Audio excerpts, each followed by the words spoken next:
Welcome to the Love Pod, where inspiration, vision, and real connection come alive. Wherever you are, you belong here. Welcome to the Love Pod. My name is Nathaniel. We are so pleased to have a special guest here, Josh Case, who has an amazing mission and is touching lives with his story. He has a wonderful audience all over the world who have been impacted by addiction. And, just in reading your bio, Josh, I was really inspired to hear someone who's had it all, been there and struggled with addiction and has overcome that and now is bringing such an important voice to people who are maybe in the midst of their struggles now. So I'd love to just welcome you to the Love Pod. It's good meeting a fellow brother here on this path, and uh, let us know about yourself and yeah, welcome. Yeah, appreciate you having me on, Nathaniel. Excited to be here. Um, yeah, I turned 50 here in about two months, and so I've lived most of my life, I'm basically pretty much abusing alcohol, especially over the last, 2 decades. Ended up being very successful in business, but ended up losing everything, and Hmm. now I'm, sober now, rebuilding, um, and wouldn't trade my hardest day now for my easiest day back when I was in my addiction. Hmm.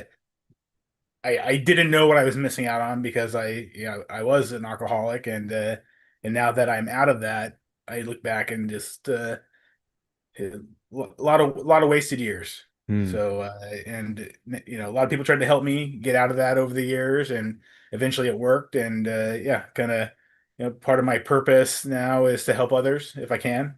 Obviously people need to want to have the help for it to get help, but yeah, just a positive message that don't give up, and things can get better.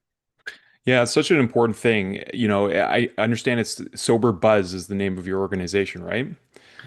So we pronounce it sober.buzz because Sober.Buzz. Pardon me. that's actually the website, Yeah. sober.buzz. So yeah. Sober.Buzz. Okay, that's awesome. It's interesting. I was telling you just before we came on the call, my background in education is Indigenous wellness and addictions prevention. And in studying that, we were really exposed to a number of different, strengths that you can have, either if you came from a history of addictions, whether it's alcohol or other drugs. And I was really, my mind was open in terms of like the level of addictions in our society. And sometimes a good, mentor or a coach or a counselor can be someone who struggled with addictions, or maybe they're coming more from the clinical background, that training. So how are you now applying all these, this real life experience, these difficulties, like you say, you wouldn't trade the hardest day now. And if you're an entrepreneur, I know that struggle that can be. So how are you lifting people up and helping impact lives from where you are now, Josh? Well, have a podcast called Spreading the Good Buzz where we have guests on that you know either got sober themselves, and people get sober different ways, and not what worked for me may not work for somebody else. So it brings different options, if you will. Have professionals in recovery and addiction on, Mm. and then also people talking about their lives, post recovery, or post addiction, because you do move on from it, right? Hmm. There's a lot of rebuilding and healing with relationships and stuff like that. But Yeah. eventually you you're not defined by your past, right? You have Hmm. a future. So Absolutely. And for so many people, like those parts of their journey can be a big part of their why to move forward, right? right. You talk about wasted years, but if it's brought you to this place and now you're impacting lives, sometimes I wonder if we really, can know the full story until we look back at our life and say, oh, this is why, I went through this. And sometimes we're fifth business in other people's lives, and we take on those challenges, right? So I'm wondering, like, what are some highlights? I mean, obviously, you're talking about sensitive material, with guests coming on, talking about their experience with addiction, maybe being impacted by it or struggling with themselves in different ways. How has that helped you grow? And yeah, let us know a little bit about your experience now as a podcaster and someone who's public about this. Right. I mean, I've heard. stories that are, if you will, worse than mine. I mean, I've had people on that have been, victims of sex trafficking and things like that. So be addiction can attract a lot of other negative things Hmm. in people's lives, and mine was, I was a functioning alcoholic, Hmm. executive at a global Fortune 500 company that got burnt out. Hmm. Hmm. That's pretty tame compared to some unfortunate things that other people have gone through. But it's addiction doesn't pick and choose, you know, a class or social status or whatever, right? Anybody, right? And I think Yep. that's what kind of what I realized with how we have followers in at least 43 countries at last count. I haven't looked for a couple months, but a lot of them are Middle Eastern countries, right? Mm. And at first that kind of surprised me, but you realize that addiction, you know, it affects everybody. Just Absolutely. just like depression affects everybody. Just Yep. like you can name anything, probably it affects other people. You just don't realize it until it's in front of you, right? Yeah, so I mean, so true, and it's one of those things can be very hidden in our society. Like you said, being a functioning alcoholic, people are sometimes better equipped, whatever their psychology or their demeanor in life, that they can use substances to help them get through the day. And I mean, let's face it, there's multi-billion, if not more, dollar industries aimed at helping people to find these quote unquote, ways of self-medicating, numbing pain. We don't really promote, people feeling their feelings and resolving things in maybe healthy ways that would be uplifting also, because there's not always profit to be made in those instances, right? Well, that's interesting you bring up feelings. Like, growing up, I was always told, well, not always told, but when my feelings didn't match like what my father wanted, right? Hmm. I was told, my feelings were wrong. So yeah, I kind of let my feelings control me my whole life, Mm. and always felt like I needed to have a reaction to my feelings. Mm. Well, lo and behold, I learned last year that my feelings don't control me. I don't have to react to every feeling, and my feeling is not permanent, right? Hmm. I don't have to do something about my feeling to make it not permanent. I can just let it go away, right? Yeah. So, those are things that wish I knew decades ago, but now, easier said than done. But yeah, at least I'm aware of it and can, attempt to live like that. Well, it's funny you bring that up. I really appreciate you bringing that up.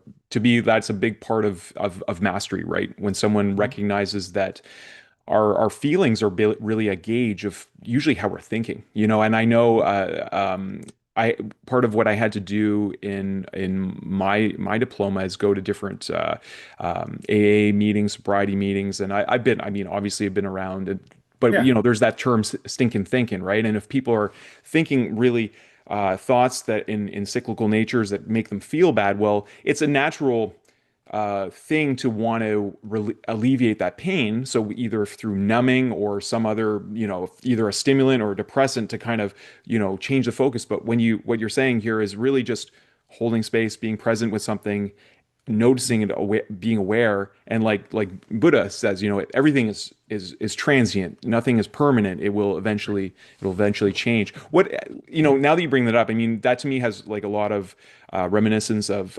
meditation and practices and whatnot. How have you found natural ways of overcoming challenges with addiction, and what's been most beneficial to you? Well, in rehab last year, how I mentioned one of the reasons I live in Texas is I went to rehab outside of Austin in the summer of 2024. Was therapy, dealing with past traumas, things that would bounce around in my head like every day and haunt me, and it was one of the reasons I self-medicated was Hmm. to escape those things. So, dealing with those things that have persistently caused me, heartache over the years. Hmm. I mean, those were one of the main reasons I was drinking, right? Was to escape, you know, those things. Like, one was some childhood trauma with a male babysitter, Mhm. bad relationship with my father, those things, you know, lived rent free in my mind for decades. Mhm. And the only way that I knew how to get away from them was using or drinking until, I did therapy and dealt with them. So I'm a believer in, mental health and, therapy for sure. Yeah, it's so important, mental health. I mean, I feel like there's so many different kinds of therapies because we're all different in different ways, right? I Mhm. mean, whatever kind of lens you put on it, whether, a lot of people are talking about like human design and gene keys, or, we have different, chemistries, our microbiomes are different, cultural differences, for instance, indigenous people didn't have access to the same kind of substances, so there's more, propensity towards like diabetes and all these things that play. But it's interesting that you say these issues kind of bounce around in us, and I think that's true for all of us, right? These unresolved, not fully embraced aspects of us. One of the things I don't know if you've explored this at all, Josh, but it's very interesting to me. I was exposed to some of this on Vancouver Island, and it's really looking at the myofascia, which is the basically the covering of our whole body and how it adapts to hold our container. And there's I've talked to some wonderful individuals about this, and there's one group called Human Garage, and they say this: our issues are in our tissues. And I found this too in working with people. And so, like, our body holds these unresolved emotional patterns until we have the courage to fully accept them, to Mhm. feel them, to just be with them, not necessarily try to change it, but just to acknowledge that it's there. And then whatever way we work on embracing that or cleansing that, or focusing, like whether it's therapy. So are there particular kinds of therapy that you find most helpful, like with it's like cognitive behavioral, or you want to talk about your experience? Yeah, this is, pretty basic. It's just, talk therapy with a Mhm. therapist. Okay. That's what mainly did. It was, stuff that I had never, I told a few people about, but never really dug into it and dealt with it, right? Hmm. Hmm. Other than my way of dealing with it was, drinking, right? Yeah. Yeah. And I also drank for other reasons too. I would drink, before meetings, to slow my mind down, because I was nervous. I had, it turns out, I think I had imposter syndrome, Hmm. low self-esteem, all of that stuff. And, so just all of those things went into, I thought drinking was making my life easier Hmm. when, in the end, it was really making my life more difficult and making everybody around me miserable. So. Mm. Yeah. It's funny when we're sometimes in our patterns and in addictions that we don't realize the impacts it's having on Mhm. those around us, right? I mean, Or you just don't care, right? Like, yeah. you're just kind of. I look back and it was almost like I had blinders on, right? Hmm. It was Hmm. it was kind of tunnel vision. Like my life revolved around when I was going to drink. Everything else was kind of equally important or took second. You know, took took a back seat. Yeah. Yeah.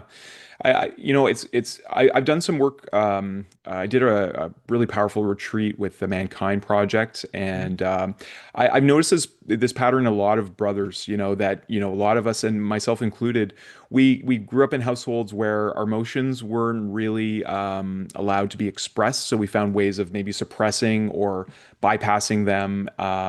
Just taking on maybe a psychology of hardness, whereas we just needed to be heard, right? Which is eventually like Yeah, you what didn't want to be a baby about it. exactly. Yeah. Yeah. Yeah. God forbid, right? Well, and I think it's passed down generationally, right? Like I know Yeah. my dad would become very uncomfortable when I had strong feelings like anger or sadness, and he would do everything he could to kind of quash it. And I realized it wasn't anything to do with me. It was because he had such a difficult time with those own emotions, and I know it was because his father was a very hard man, and it's passed down, right? So now we're kind of in a new era where it's What do they call it? Trying to break the generational trauma. right? Trauma. Yeah. Yeah. Intergenerational trauma. Yeah, it's a real Love that. thing. It Yeah. really, I feel like these things are passed down, and it really is up to the us to stop it in our generation if we choose to, so that Mhm. our children, our future generations, our extended family, whatever, is not continually perpetuated by this. So what is your ultimate aim with your mission? Like, obviously you're talking about this out in the open, and that's helpful. It helps people know that they're not alone in some of these challenges. But what's your why, Josh? Like, why are you doing this? Because you're putting yourself out there. It takes a lot of courage to be that at that level of vulnerability. Yeah, so I started on LinkedIn back in the fall of 2023 when I first went to rehab. I abruptly left my position at NG. I didn't want people like rumors to start about what happened. So I posted on LinkedIn that I was in rehab. I had a drinking problem. I got quite a bit of attention. Uh, everyone was very positive. Hmm. I got a lot of especially private comments about, oh, I've been through this myself, Hmm. but Hmm. don't tell anybody, or I'm struggling myself. But people are afraid how it would affect their career. Hmm. So there's a stigma around this, Yeah. and at the time, I figured, I mean, I was an executive of a global Fortune 500 company. I've made a mess of my life. I'm sure plenty of people out there. It's no surprise. Hmm. So I posted about it, and so part of what I want is like to get rid of the stigma, right? Because if you need Yeah. help, you need help. You Hmm. shouldn't hide your problem because you're afraid of what other people are going to think. Yeah. Now there are people out there that will say like, well, just don't drink, right? Yeah. Or just don't do drugs. Yeah. Well, they don't understand, Yeah. you know. But I think last I heard like 12% of the population is an alcoholic or addict. That's a So lot of hey, people. that's a lot of people. So if you're not one, you probably have a loved one that Hmm. that is. And I can tell you, they're not. I never, yeah, I didn't enjoy it, Hmm. and Of I course. definitely don't enjoy the aftermath of it. Hmm. It is what it is, but I think if people weren't uh, afraid of what other people are going to think, or it set them back in their career, Hmm. or things like that, I think more people would, well, I can't speak for other people, but maybe more people would look to get help, you know. Yeah, well, it takes pioneers and leaders like yourself who are willing to put themselves out there, especially on a platform like LinkedIn, which is definitely a professional network. It's not like, just a social, like people would know you professionally from that. So, I mean, I implore you for that level of courage, Josh. I think that, Appreciate it. it does take a lot of courage to stand up, and I can see that leadership quality in you that helped you to ascend to a level of leadership in a large corporation like that. Maybe can you talk a little bit about, because I've been in these different corporate environments, and coming from the indigenous lens, I always struggle with hierarchies. Like, I really believe more in circles.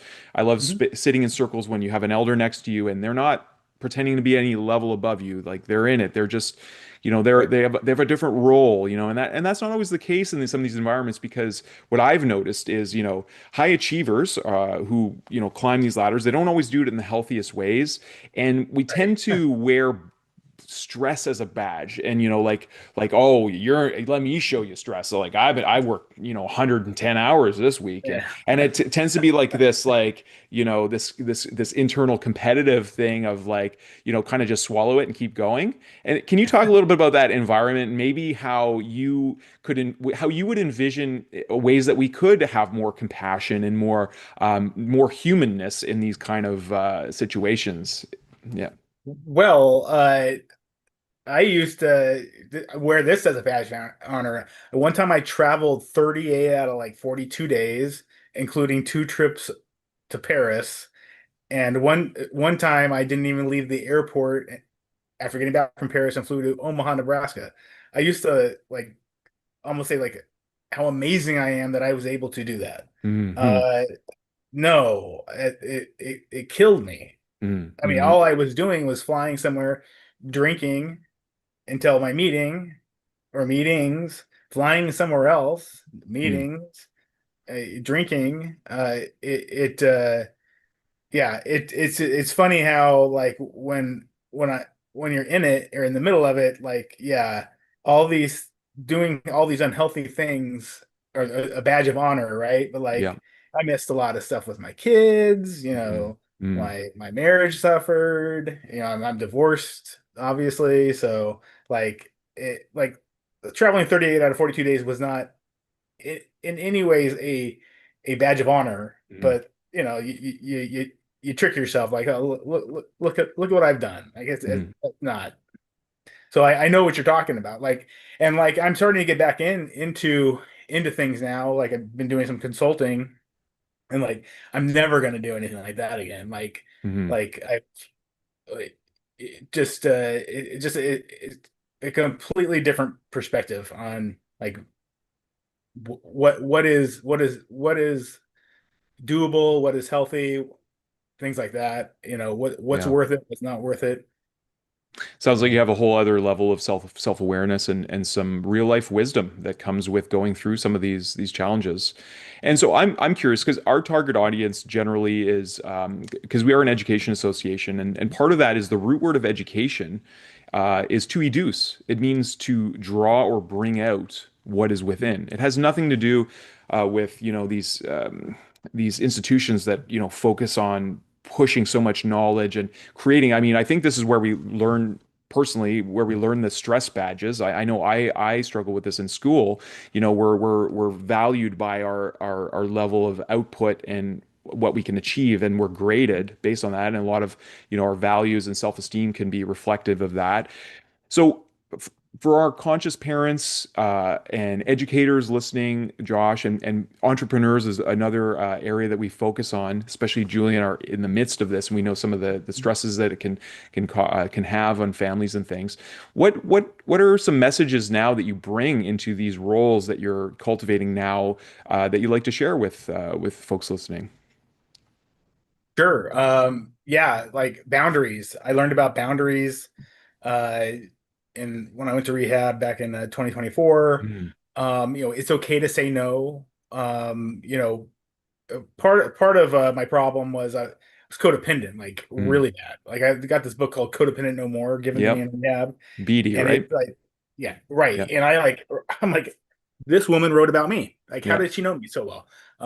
Well, yeah, it showed me how I was all my relationships. I was Mm, approaching everything wrong, mm, right? And I'm still codependent, but at least I can recognize when I'm being codependent mm, and manage it. But like learning to say no to things, you know, uh, is a big thing. Like I would never say no. Like the traveling 38 out of 42 days, mm. I could have like rearranged things or asked for things to be at different times, but I would just say yes, Yeah. sure, I'll do Yeah. it.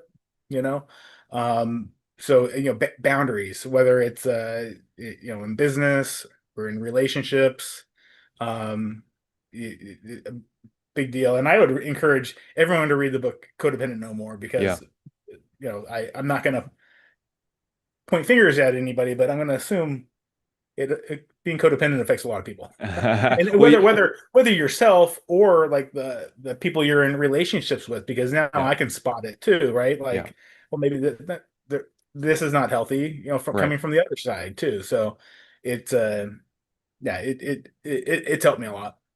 Yeah, it's interesting you say that. I mean, I think we're in a new paradigm shift in society. I mean, when I read it too, I had similar feelings, and I remember one of the classmates because it was required reading for our program, and I remember him reading or standing up in class. He's like, if this book is true, then like 95% of people are all codependent in the society, right? Yeah. And I was like, yeah, he's probably right. And I was just reflecting as you were talking, like listening to really like thought leaders like Gabor Mate, who talks about like, and we've all heard this, it's not a healthy thing to adapt well to a sick society. And I think we're understanding like a lot of the pressures that we've had imposed on us or self-imposed because we've learned and been conditioned by them, uh, for this kind of society that's like go, go, go, push, push, push. Yeah.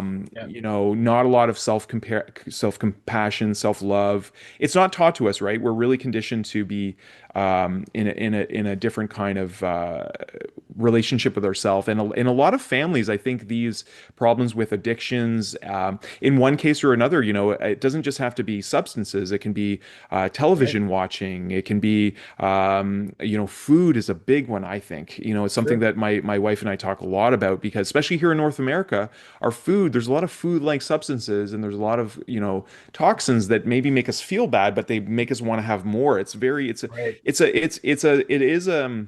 It is a strange society in a lot of ways. So, it is what it is, and we have to transcend and grow beyond it. How has your life improved? How have your relationships improved now that you're taking this on? And it sounds like it's still, unfolding for you, but like what's been some of the most noticeable things for you on this journey? Well, well, just getting sober didn't solve anything other than I stopped causing problems, right? Okay. Uh, my three kids, thank God they all talk to me and want to be around me. That's But wonderful. there's a lot of healing that's going on there, and I'm Hmm. still just learning about, you know, things, as time goes on that that I did that hurt Hmm. one or all of them.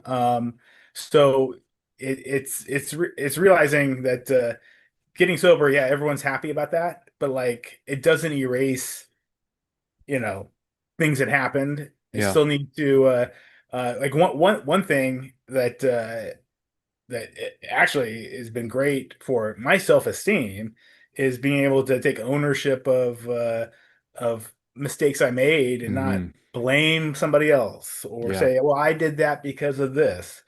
No, I did it, and I could have made a choice not to do it. No one can make me do something.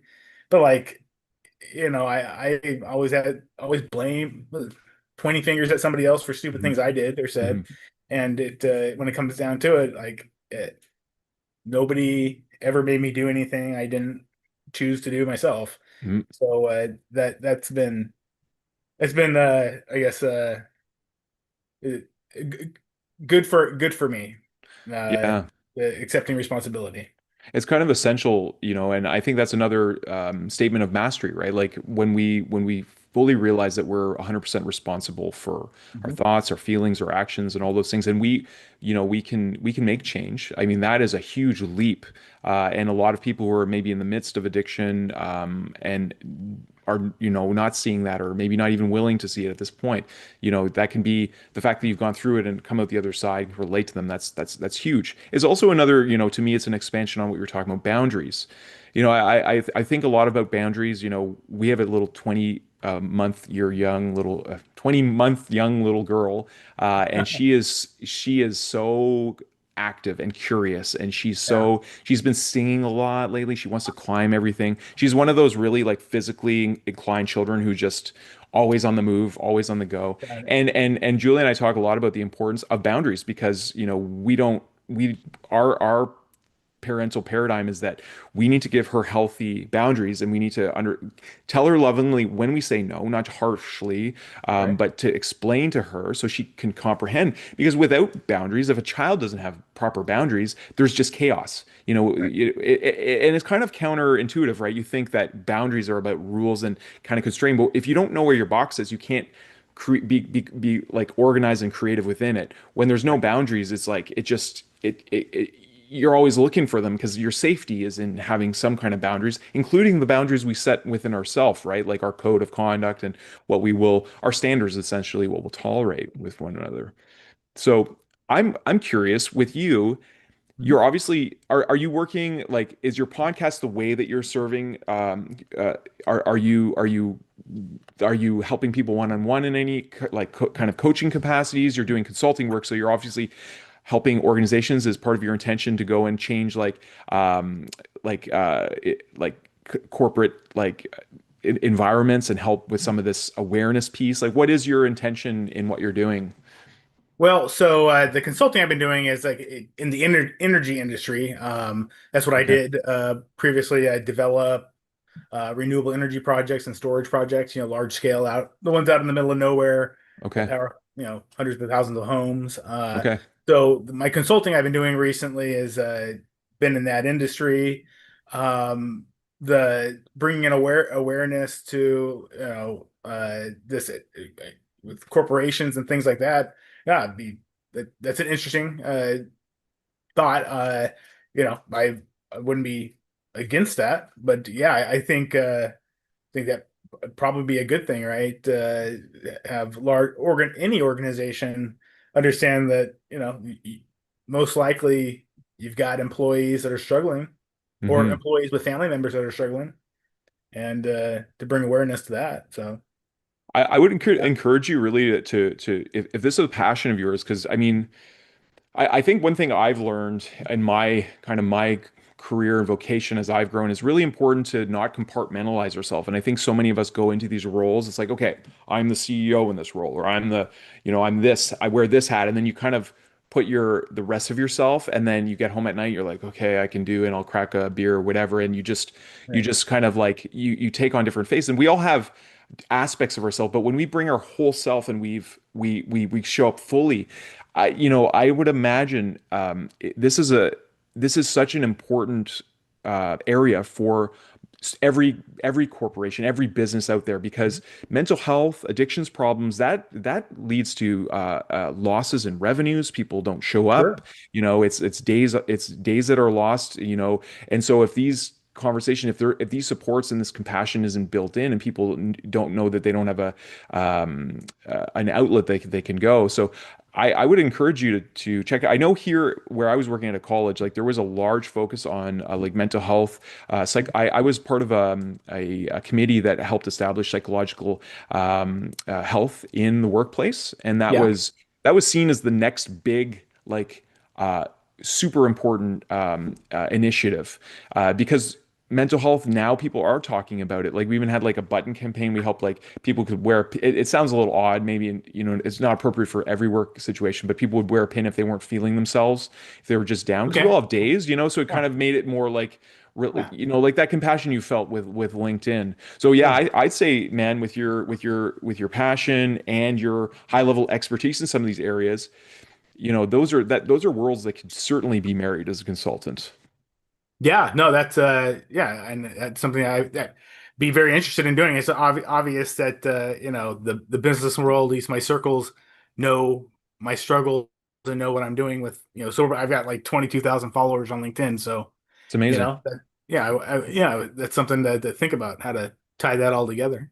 So Yeah, yeah. yeah. Well, listen, I'd like to offer this to you because it's something that I do, and Mhm. I recently started our community on school, and I really love school. It's the Mhm. first place online where I feel like I can connect with people authentically. There's no ads, paywalls, and all these things. Mhm. Like some communities that do have fees and stuff. Like the whole environment is based on affiliate relationships and helping one another grow. But why I'm telling you Mhm. this is I feel like there's still a bigger audience, like you said, 10 to 12% of people. So I'm happy to share with you more about that particular Sure.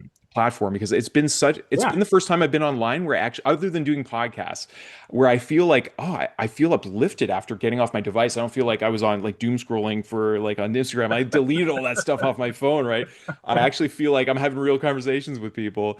Um, Yeah. Check it out. Yeah. yeah, man. So I'll share with that too, but I want to offer you something. And you're actually the first guest that I'm doing this because I can see, some connections happening. And one of the things that I offer is higher visioning integration. So I call them a higher visioning XMAP experience. And then Nathaniel, you froze there for about 20 seconds. Oh, okay. Okay. Let me rewind.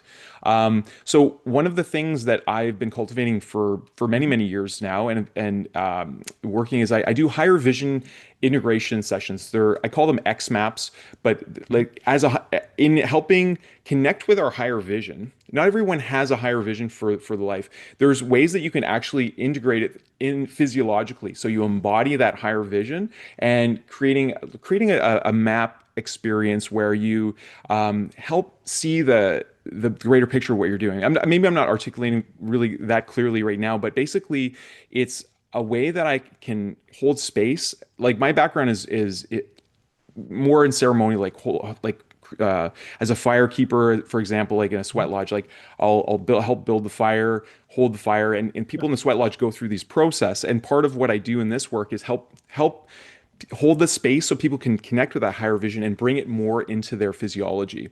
I believe that true spiritual enlightenment is a practical path where we are totally connected and aligned with the mastermind that grows our body. And because like if you think of the body, right, the body is way more intelligent than our personal consciousness. Like if I were to cut my hand unintentionally, all of a sudden all the cells would work together to like Right. start healing me. Like I have no conscious awareness of doing that. Oh, I hope I didn't freeze again here. Yeah, Did I you freeze? froze for about 5 seconds there. Oh, Yeah. okay, okay. Yeah. um The Anyways, cells on our body are working together, is that's I heard. yeah, so there's an intelligence in the body, and I believe that everything we actually need is within us, like truly. And the body, like everything I've studied from like Eastern philosophies, whether it's yoga or Taoist, to indigenous people ceremonially, to us, Mhm. my one of my greatest sources of knowledge is the Christ letters. And in those, he talks Mhm. about how he became enlightened in the desert and how a lot of his what he went through and his real teachings were covered up because they went against the grain of the religion of his time. So that's part of my spiritual path is studying these things. And he talks about the same thing, like what he was shown in that experience. And I know this is new information likely for you because few people have actually heard of these letters. But he talks about like seeing the cells of the body. And am I freezing again? Hmm. I might be. You froze there again for about 20 Again, seconds. we're Yeah. getting a lot of freezing. Is that I Anyways, don't know if that's you or me. Um, I don't know if either way, it'll come up Yeah. in the wash. And but what I want to say is, if you feel inclined and resonate with it, I'd love to offer you just a complimentary session to help you Okay. see how you can take maybe your vision to the next level and to integrate Yeah. that if you're interested. Yeah, No, that it's sounds interesting. Yeah. yeah. Yeah. Yeah, you're I actually the appreciate that. Thank first you. guest that I've seen kind of like putting things together in the podcast. So I think that's Oh. really cool, you know? I mean, this is part of I think what makes podcasts and this new way of connecting and relating with people online. We're in such an interesting age, right? Like Mhm. all of these like we're able to connect in ways that our ancestors never could. So we're Right. able to synergize in new ways. And the fact that you do something that's a really important industry, like, energy and innovation, like this is the forefront of kind of like when we enter into the new energy age, like that's going to change the whole landscape on Earth. So, even if you want to talk something about that a little bit too, like how has coming through this other side now as a consultant given you maybe a new perspective on the consulting work that you've done, that you're doing, sorry. Yeah, like I'm I don't know, that's a good question. Like I'm just it's I obviously take it seriously, right? But I've got boundaries. I'm not gonna just do everything that's been asked of me. I push back, and yeah, I guess I don't know I'm not sure Well, how I to think that's answer that, right? Like it's my first foyer back into anything, so okay. and it's been pretty light, so yeah. Okay. Do you feel like the response you're getting now that you've done all this inner work and have these boundaries established with yourself, are you noticing your relationships improving in the corporate environment? Well, I mean, so basically, my job was to use my contacts at, executive level contacts in the industry to, you know, get meetings for a company that's trying to get a foothold in the US and the EU. And yeah, everyone responded to me. Did very well setting up the meetings. Yeah, I think I exceeded the companies and their consultants' expectations. So I think I've enjoyed getting back in contact with people, and I think everyone's happy that I'm doing better, right? Like, Yeah. yeah. That's amazing, and I feel like it's special too because you've been, public about your Mhm. challenges. Now you're coming in, you have nothing to hide in coming into these Right. new roles, right? And I would imagine, it might be my hallucination, but I imagine people respect you for that. They see more of a wholeness of you, and they can relate probably to the human in you, right? I would hope so. You know, it's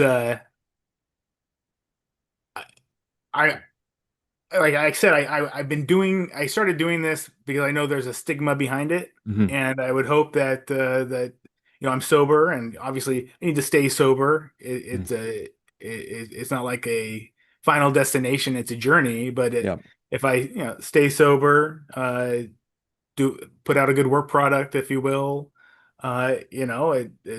maybe other people think, oh yeah, like I can do that too, right? Yeah.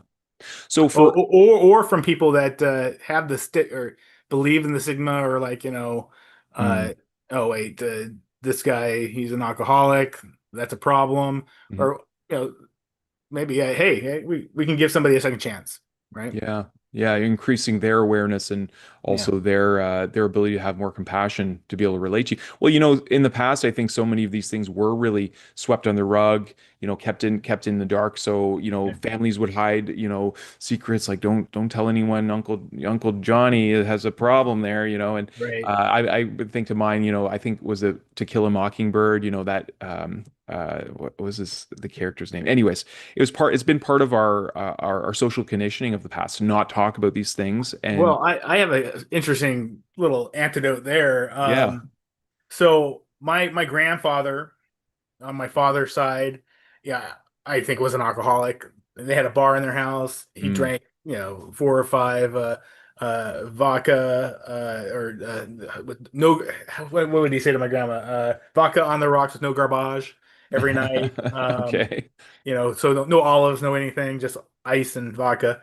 Um, but my brother came across some articles in the Orange County Register or something like that from like the 1930s or 40s, that like his father, like and mother, cops come into their house for domestic disturbance, for my great grandfather being drunk Hmm. and stuff like that. So I never knew about those things until like a year or 2 years ago, right? Hmm. It would have been nice to know, or people to acknowledge or admit that my ancestors, or my grandparents and their parents had problems.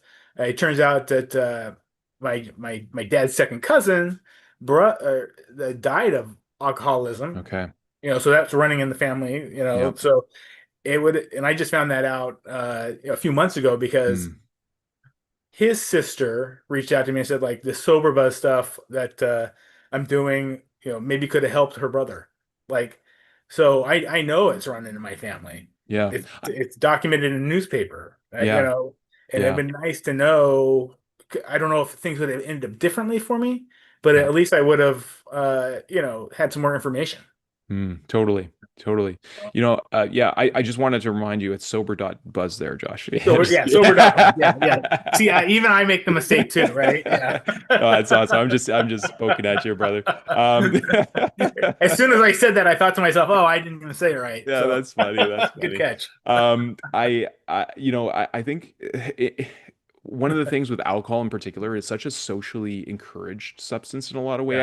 I think this new generation, like Alpha's generation and older, I think there's a different paradigm. I think it's not seen as this, Well, as drinking's at an all-time low now. Is exactly, is what exactly. what's been coming out recently, which Good time to get sober, right? Yeah, totally. I think there's a sea change happening in consciousness, and I think people are looking for to feel alive again. And I think even when I was in high school, it was like loosen up a little bit before going to a party, or like to be more social, talk to the Right. girls or whatever. And I feel like that's there's a big change happening. I did want this came up a couple times. I think it's an inspired thought.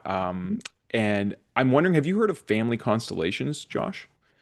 Family constellations. I can't say I Yeah. have. Yeah. I would encourage you to check them out. Okay. Both myself and Julia have had profound experiences doing them. There are facilitators around the world. Okay. It's an amazing process where you actually, because this has been a problem that has affected you generationally, you actually a good facilitator. You enter a space and you're in a room of people, and a lot of these patterns we see in families are actually archetypal patterns. And what the people in the circle they do is they actually embody the consciousness of those relationships. Hmm. And then you, if you say you were selected to like look at one of these relationships for healing, usually there are several people in the room that have the same kind of dynamics and from different angles. And but it's not about them. It's about it's a very it seems very out of the box and a little ephemeral when we talk about it, but Hmm. I've experienced it. And like when I had a process, there was someone in the circle who embodied my little boy and in part of the dynamics that I had with within my family. And like literally she took on the facial features of my, like I could see my boy and like my little boy and what he needed in those moments and how he was taking on emotional maturity because he wasn't seeing it being displayed in other areas. And it was just such a powerful session. And because Interesting. your family's also involved in this, I know that and ancestral, a lot of these patterns can be really healed through this process. I'm not a facilitator, but it Okay. just felt inspired a couple times. And for those listening, maybe to do your own research, because what it Family helps constellations is what you said? family, I'll send you a Oh note yeah, send me afterwards. something. Yeah, Yeah. family Yeah. constellations. It's a lot more popular in Europe. I think it Okay. has a more, there's a lot more awareness to be had in North America and Turtle Island. But here, but my direct experience is just such a powerful process. And I think it is something that you can also, if you had like, say you're like, you talk about your relationship with your children, if they're inclined to work on healing actively with you, I think it's something that you can involve families as well. But Okay. it's super powerful, and it can actually help with the ancestral healing of those lines as well. I don't really have the articulation to fully describe exactly what's going on, but I have the tangible experience of the energetics involved and how it really shifts consciousness, like when you go through this process. So, yeah, I would encourage you to check it out. There's a Cool. yeah, yeah. Anyways, so there's that. So, Josh, what is going through this? Like I was saying, there are likely people listening to this who are entrepreneurs, who are maybe they're also parents like you are, and maybe they're in the middle of this kind of situation where they don't know where to turn for help. They don't know if they could come out and talk about these things. They might have a lot of fear of losing maybe their job or their relationships. So how where can people? What would you say to those people? Maybe we'll put it that way. Well, there was a time that I would have been, or I was afraid of, it impacting my career. Hence, it's not like I ran around telling everybody I was drinking at the office, all day long. So I totally get that. I mean, I would reach out to, therapy, having a therapist you could talk to. Mm, Uh, it, therapy changed my life. There's sober coaches out there. mm, You know, there were a few times that people knew I had a problem and wanted me to go get help, but I needed to want help, right? yeah, yeah, So, if you want help, there's plenty of people out there that will help you. yeah, Um, you just need to ask for it. Uh, if whether it's calling up a rehab, calling up a therapist. I mean, I where I work in G where I worked, there were resources I could have used there. I was just burned out and I was done. mm, So, yeah, I resigned, but there were resources there. I would just say if you want to change and you're tired of living like that, reach out for help, Mm. you know? What would you And have said to yourself those years ago before before you had this level of awareness now? What would you well, there were times that I did stop drinking, like one time for almost a year and a half. But it was miserable. I didn't deal with the reasons I was drinking, mm, so I was what they say call a dry drunk. hmm I would have got uh, therapy and worked on my mental health years and years ago. mm, That's where I would have started with that. I can't go back and say, yeah, if I did that, I would have not ended up being as bad an alcoholic as I was, but I think I would have had a pretty good chance at ending it sooner rather than later, the mm, alcoholism or yeah. the active addiction. I will always be an alcoholic, but inactive use. hmm I think I would have had a pretty good chance at you know taming those demons that I was running from. But Yeah. yeah, I would say I think the biggest thing is what for me was mental health. Now that may not be the answer for everybody, but for me, that's what really really helped. And what would you say, like, I think that is probably a word that's tossed around a lot, and people may not have full understanding what that means. It's maybe even used, you know, um, in like as space holders now because it's part of like corporate agendas and stuff. Talk about diversity, equity, talk about mental health, talk about this, and for like I've seen a lot of tokenism happen in the indigenous circles. Like let's get someone to do a land acknowledgement because it's kind of expected now. At least that's what it's like in Canada, right? And I think there's kind of going beyond just that I can tell when you talk, you have a deep relationship with that, what that means to you, mental health. So what does mental health mean to you, Josh? Yeah, I mean, like talking about what is causing you turmoil in your Mm, life, mm, talking about the things that you are trying to run from, mm, talking about the thing, basically the traumas in my past that I was trying to self-medicate. mm, Because once I dealt with those, the need to self-medicate left, right? mm, mm, That's how it worked for me. Um, so if I dealt with those things sooner, because some of those things that happened, when I was like 10 years old, right? yeah, yeah, So maybe I would have stopped drinking sooner. yeah. It sounds to me like the three pillars of Light Heart Vision are connection, community, and co-creation. And in that order, because without having that connection, and that's what I hear when you talk, like in not only connecting with yourself and like recognizing these are where my challenges are rooted in and dealing with those, but there's an active connection that you're having with others, right? That's like that quote, like shared happiness what was it shared happiness basically amplifies it, shared sadness dissipates sadness, right? So when we relate authentically with another, whether it's a therapist or an elder or a coach or mentor, anyone, or brother, sister, like whoever feel that connection, to be heard is a basic human need. Like we all are looking for that. So when I listen to you, that's what I mean from my lens, and I think that's such an essential part of being a human being. And it's funny how I feel like maybe I feel like we're coming out of this time. You talk about like drinking's at an all-time low. I feel like people are looking for those authentic connections, especially after all that that lockdowns and all that Oh stuff from the yeah. last few years. People are recognizing how important it is in their life, right? Because I'd say probably drinking was probably more at an all-time high in that Oh time, yeah. so Yep. so connection, yeah, like if I say those three pillars to you, what do they mean to you when I talk about connection, community, and co-creation, Josh? Well, connection and community, I mean, a lot of, for me, and I know for a lot of alcoholics or addicts, it's done in isolation, right? Mm-hmm. And it's done in hiding, right? Or at least you think you're hiding. Oh no, I'm not drinking, or I didn't have as much as I had, or whatever. Yeah.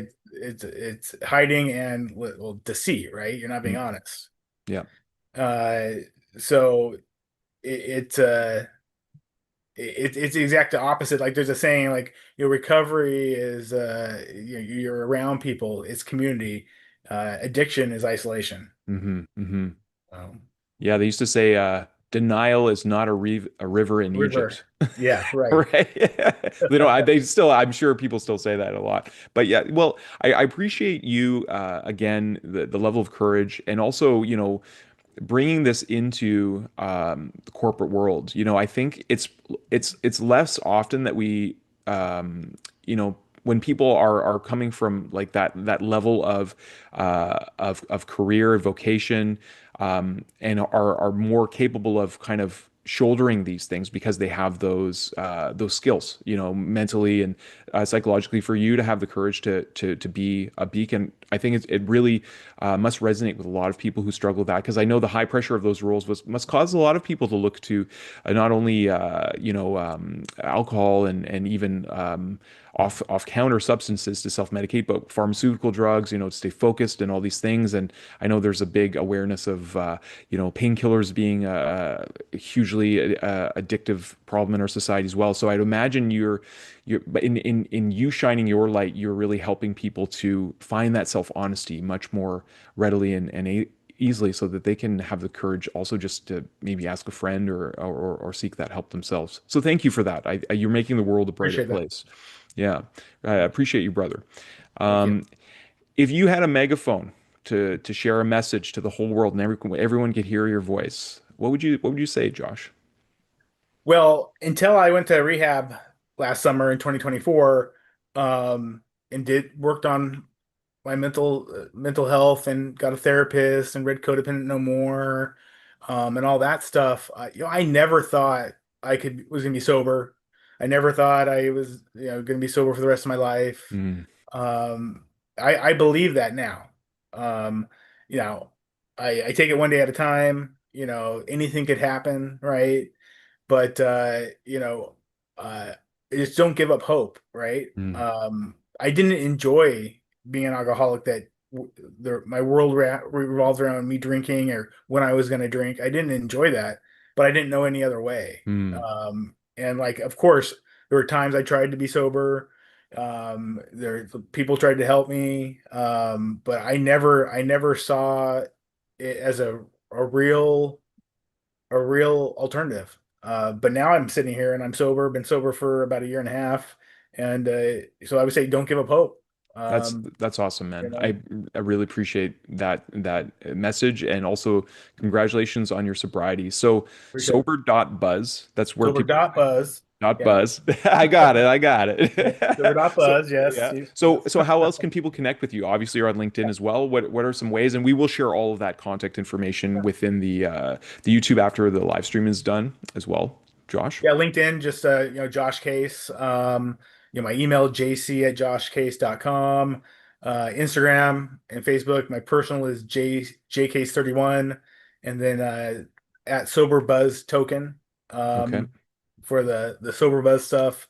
And then the podcast on YouTube at Sober.Buzz podcast. And I understand you're on a break right now for your podcast. It's been on a break for maybe you said 3 weeks or so. Yeah, but there's like 25 episodes up there, Okay, amazing. yeah, there's like 34,000 followers on there, so there's stuff, there's some good stuff there, and not all of it's serious, some of it's fun. Okay, that's great. Hey, we gotta have fun, Like I like to say, for many years, I think actually I was what my probably my prominent addiction was worry, especially as a little boy. I used to worry about Oh, everything, yeah, me and too. I know what that's yeah, like. Yeah. yeah, and I was worrying about things no little boy should have to worry about. And now my perspective has shifted, and one of my friends out west in British Columbia. I like to call it beautiful Cascadia. Such a beautiful place. He said one time, if you're not having fun, you're not doing it right. And I have applied that to. I really believe that we believe in heaven on Mother Earth. That's our acronym for home. And my Oh, journey has yeah. been, yeah, my journey has been such that I think it's a lot simpler than we make it be. I think it's really about entering into the state of being like we were when we were children, like the state of wonder, the state of love, like really loving people and not having these burdens of and beliefs of ourselves, but just being like this like my daughter is now this wide open playful. If she hurts herself, she cries. If she's Right. joy, she's just so full of joy. Like there's no filters, right? It's just pure life. And then keeping that and having our full essence. And so, but if we're not having fun, if we're not enjoy and laughing, it's not enlightenment. It's not this like serious thing. So I'm glad to hear you're having fun on this journey. It's so important. I know that laughing, I think, is one of the best medicines. It dissolves our stresses. And I love that. And thank you for your message. I think that there's always hope. It's such an important message for a lot of people to hear, and I think that you're a champion of that. So thanks for being that light in the world, Josh. Is there anything else you'd like to leave with our audience or say? No, I appreciate you having me on, and this has been great. And yeah, don't give up hope. And there's a lot of resources out there to Mm, if you do need help or want help, you can, yeah, ping me. I can direct you uh, amazing. to the right place, right? Or good or give you options. So That's wonderful. Thanks for saying that and for being a resource to people, Josh. Yeah, so for those listening, thank you for joining today. It's always a pleasure interviewing wonderful people like you, Josh. We've really been gathering eclectic perspectives, and if there's anything I want to leave the audience with myself is, as we listen to leaders like Josh, sometimes we might, at least in my experience, you mentioned the imposter syndrome. Sometimes we think, oh, so Josh is doing I don't have to share my story of addiction, or, Nathaniel's talking about world enlightenment. So I'm not going to talk about world enlightenment. And sometimes we don't know what our thing is. But I think the more of us that have these conversations, I call it the law of the circle. One of the things that I really love from many Indigenous elders and perspectives that I've been introduced to is there isn't this tendency to put human beings in the center of ceremony or when we gather. There's always something that represents our creator, and however you want to express that. There's all kinds of different languages around that, right? But whether it's a symbol like the fire, gathering around fire, or doing a water ceremony, or being around a drum, and that heartbeat that reminds us that we're all connected to Mother Earth. um, when we gather around a circle, like we've done in this evening, and having people listening to us, and we listen truly to one another, listen to really hear and feel one another, we get to see the other perspectives of us gathered around the circle. Like you can see an aspect of the drum or the fire. You can see a perspective that I can't see, Josh. But the more that I listen to you and you listen to me, we open our awareness until we're all clearly standing in the circle. We all have a very good picture because we know one another. So all that to say, I appreciate getting to know you. I wish you all the best on your incredible appreciate it. journey as it continues to expand and unfold. Thank you. Thank you for having me on. Yeah, thank you.